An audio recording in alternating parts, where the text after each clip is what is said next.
don't think I should have called it Henry's little theater, do you? No, it's perfectly all right. Now go get Mr. Harmon, and remember, not a word. Keep it a surprise. Oh, laddie, you're always in the way. Will you hurry with that, please? I want to get the drapes up right away. Never mind the ladder. Say, it was tough, though, keeping him away from here. You know, he asked me again yesterday what the knocking was. I told him it was just the woodpeckers. Oh, don't be silly. I told him we were putting in new stalls for the livestock. Hurry up, Henry. All right. That is the most amateurish thing I've ever read. And now that you've finally read it, Mr. Harmon, dear sir, so what? Yeah, it's been a cinch for you. Enjoying yourselves while I do all the work, and all the lying, and all the walking in the moonlight and sitting in a hammock. Oh, I can't go on like this. What? I feel like a heel taking these people over. That girl believes in me. I can't go on lying to her. Well, where'll we go? What'll we eat? I don't know and I don't care, but we're not going on like this. Every time she looks The at minute me... you saw that girl, I knew there was going to be trouble. All right, cut out the cracks and start packing. I'm going downstairs and make a clean breast of the whole thing right now. Mr. Harmon! Mr. Harmon! Come on over the barn, quick. Bring the boys with you. We've got a surprise. It's Oh, hurry up before I tell you what it is. Are you ready, Hilda? Yes? Okay. Chandelier.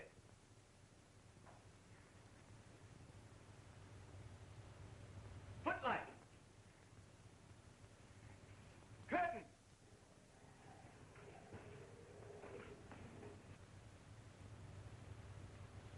Come on, fellas. I'll show you backstage. Linda, just a moment. What is all this? You said you'd try out Henry's play if you had a theater. Well, here it is. Linda. Of course, it's not very large, but everything in it works just like one of your own in New York. Oh, I don't And we can doubt start that. rehearsing just as soon as you get the actors. Well, that's just it. I don't know where I could get a cast together. Why, we thought you'd send for some of the people who work for you in New York. Well, that's quite a problem.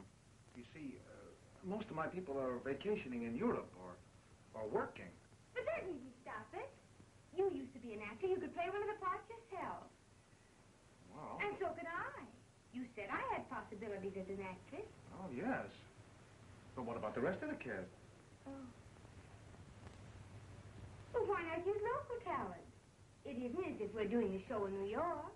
We're only trying it out here so you can see if the audience likes it. Yes, I realize that. I hope you haven't changed your mind, Mr. Harmon. Of course he hasn't, Grandma. I gave the farmer security to get the money to build the theater. You gave the farmer security? Why, how much did you borrow? Not much to you, Mr. Harmon, but a lot to us. $3,000. $3,000? You still think it's worth trying out, don't you? Oh, yes. Yes, of course. It'll take a little rewriting. Well, Henry wouldn't mind that. There. You see, there's no problem at all. No problem at all. Our only problem is how we can get out of here without stopping for explanation. Oh, now you want to leave. A little while before, it was where we go, what we eat. We're not going to walk out of here and leave these people holding the bag. Well, we didn't ask them to build a theater. No, but we're responsible for it. We got to put on some kind of a show. We got to make our bluff good. Yeah, but we can't put on that Napoleon tragedy. With local talent to make it more tragic. I've read this. Take it from me, some of Henry's tragedy is really funny. Well, then let's put it on as a comedy. A comedy? Say, wait a minute. Wait a minute. We've got a comedy. Why don't we put on our own show? I've got enough confidence in that to try it out with any kind of talent. For us, it's a musical for us. But they're both about Napoleon. He won't know the difference. I've already told him we have to make some changes. Now I'll tell him we got to put songs in it. No, it'll never work. I don't think it's a good idea. It's got to work. It's a great idea. Yeah, that's what I said. It's a great idea. Oh, yeah? Is it? Suppose we do put on our show. You're still in the same spot. How are we going to get them their money back? Who's going to buy it? You're not beginning to think you're really George S. Harmon. Well, why couldn't we get Harmon down here to look at it? He liked the idea. He was only afraid of it because it was different. But if we can show him something clever, something funny that doesn't cost much, I know he'll buy it. If we can get Harmon down here to look at the show, I'll start rehearsing right now.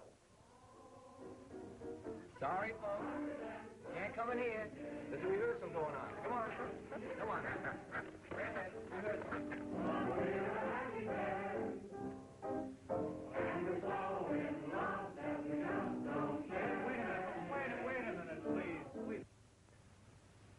That's fine, folks. Really, you're doing all right.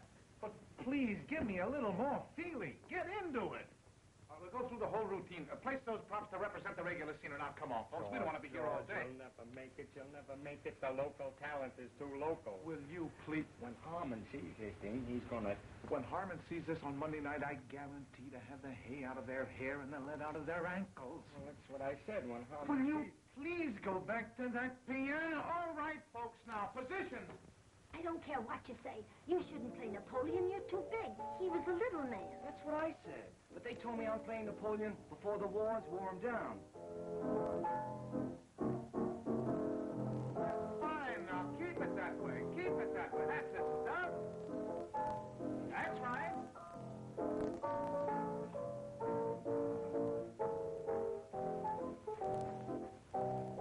Costumes will be here tomorrow, dear sir. Oh, that's great. How did you do it? I just phoned the National Costumes Incorporated, told them what I wanted, and had them charge it to you. To me? Yes. George S. Harmon. But don't worry. I'll bring you cigarettes and magazines. Well, I don't think you should play Napoleon unless I play Josephine. Mr. Harmon is rehearsing Linda for Josephine. I'll get your part. Mr. Harmon! Mr. Harmon! Get Henry out of here. I've got to rehearse. Run through his lines. Anything, but do something. What are you worrying about? The way you wrote the part, that crazy fool is perfect for it.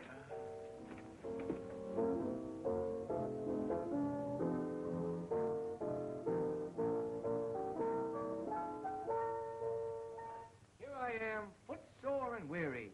And You've certainly got a great memory.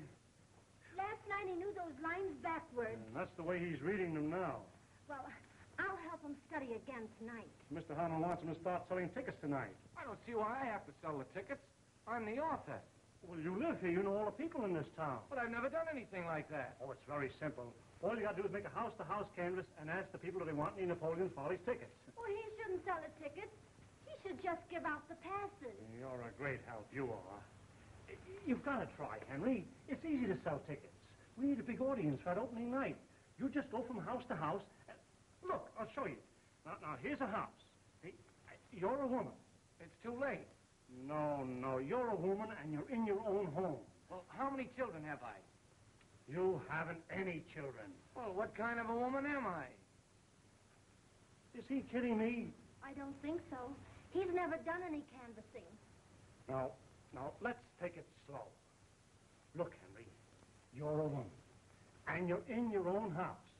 Now, I'm coming up the stairs. Now, I'm ringing the bell. Well, I'll open the door. Good morning, madam. We don't want any. You don't want any what? Any of those Napoleon Follies tickets. How do you know I'm selling Napoleon Follies tickets? You just told me so. Why, you don't even know me. Well, what the heck are you ringing my bell for? He's silly. Here I am, footsore and weary. Remember, I want a lot of spirit. I want you to exaggerate your gestures. This is not a drama. It's all in fun. The more you exaggerate it, the funnier it'll be. I hope. You understand? Yeah. All right, that's the Napoleon bugle call.